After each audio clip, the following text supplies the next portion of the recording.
What up, my poker peeps? It's the Hatter. It's been way too long. I took a little hiatus from the online streets. Been playing live, focusing on building my website. My website is sponsored by Ignition Casino. If you go to my website, www.madhatterpoker.com, you can get a 300x sign up and load bonus there. That's if you want to play there, but I mean, that's totally up to y'all. Find the best spot for y'all. I'm not trying to push anything on anybody, but I mean, they sponsored my website and they're giving people good load offers. So I got to put it out there. So I appreciate Ignition Casino for sponsoring my website. And we're going to jump right into this hand. It comes from 50 NL. We're playing 5-handed. We're in a small blind with ace-5 offsuit. To give you an idea about how the table's playing, it's kind of splashy and everybody's like recreational and they just love to call and see flops. So let's go ahead and jump into it. Under the gun limps. And the main villain, he's going to go ahead and limp. He's actually the cutoff in this hand. And, of course, the button's going to call. And at this point, I'm trying to play pots and kind of take advantage of all this limping. So, ace-5 offsuit, not the greatest hand, but we're going to go ahead and put in a squeeze here. Try to get heads up and play with an ace. So, I go ahead and make it 325. Big blind gets out of the way. Under the gun gets out of the way. And the villain in the cutoff, he's going to go ahead and make the call.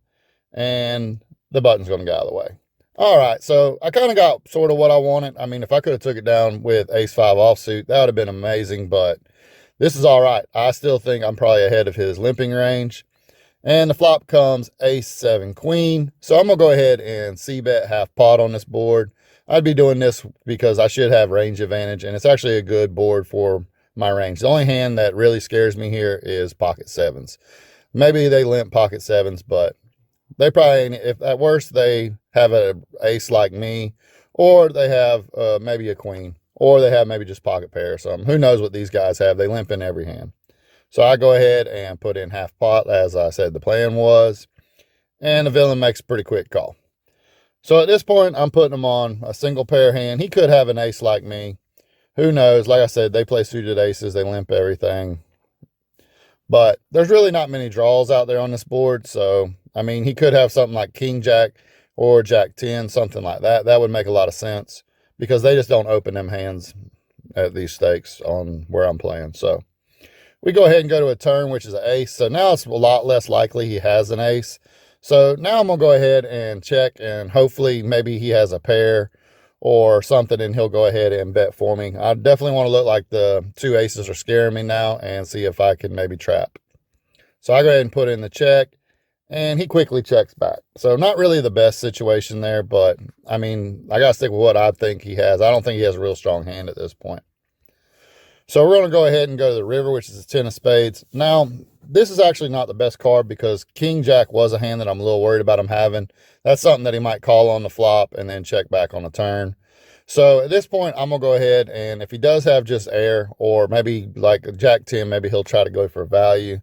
It's hard for me to think of hands that I can really get value from here if I bet. So I'm going to go ahead and check again, and hopefully he puts out a bet here and try to catch maybe a bluff. So he goes ahead and bets 650 here, and I think about it. I think if I raise, I'm only going to get called by better. So I definitely don't want to value own myself. So I'm really putting him on now a pair. Maybe he has a queen, maybe he has a 10, something like that. I really don't think he has an ace. So I'm just going to go ahead and put in the call. I mean, y'all tell me what y'all think about the river. I could have led, but let's go ahead and make the call and see what he has here. And he ends up showing Queen Jack offsuit. So as played, I think that's about as best as I can do for that hand. So y'all give me y'all's thoughts, and I'll be back with a lot more hand reviews, and I'm going to get back at this with y'all. I hope y'all have a blessed day, and Hatter is out till the next time.